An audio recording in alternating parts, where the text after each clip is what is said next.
Pengakuan Baradae detik-detik baku tembak dengan Brigadir J bermula dengan teriakan dipanggil istri Irjen Verdi Sambo. Pengakuan Baradae ini disampaikannya saat menjalani pemeriksaan di Komnas HAM. Ketua Komnas HAM, Ahmad Taufan Damanik dalam tayangan di YouTube Metro TV News yang dikutip tribunnews.com pada Minggu 31 Juli 2022 menjelaskan, Barada Richard Eliezer alias Baradae bersama rombongan awalnya tiba di rumah dinas Kadif Propam untuk menjalani isolasi mandiri. Saat itu, Baradae langsung naik ke kamarnya di lantai 2 untuk beristirahat. Baradae bersih-bersih kemudian tidur. Tiba-tiba dia mendengar suara teriakan dari istri Irjen Verdi Sambo. Baradae bergegas turun ke lantai 1 karena mendengar teriakan istri Irjen Verdi Sambo yang memanggil namanya. Ketika turun, Baradae melihat ada Brigadir J atau Brigadir Yosua Huta Barat. Ketika mencoba bertanya pada Brigadir J mengenai apa yang terjadi, Baradae justru ditembak.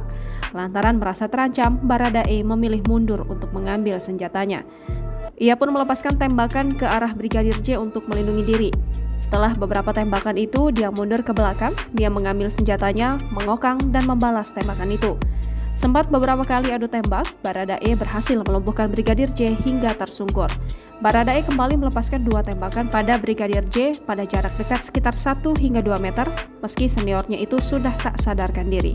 Alasannya, Baradae ingin memastikan Brigadir J telah berhasil dilumpuhkan. Pengakuan Baradae ini dengan yang disampaikan Karopenmas Divisi Humas Polri Brigjen Pol Ahmad Ramadan. Pemicunya, Baradae menembak Brigadir J lantaran ingin melindungi diri dan istri Irjen Verdi Sambo. Istri Irjen Verdi Sambo sempat dilecehkan oleh Brigadir J ketika berada di kamar. Lembaga Perlindungan Saksi dan Korban hingga kini belum memeriksa istri Kadif Propam Polri nonaktif Irjen Verdi Sambo, Putri Chandrawati soal permohonan perlindungan.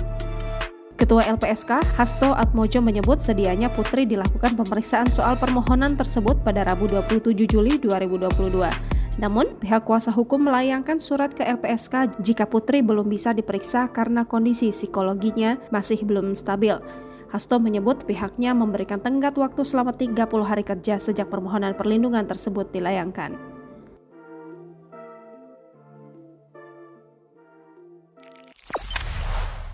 Jangan lupa subscribe, share, komen, dan like ya!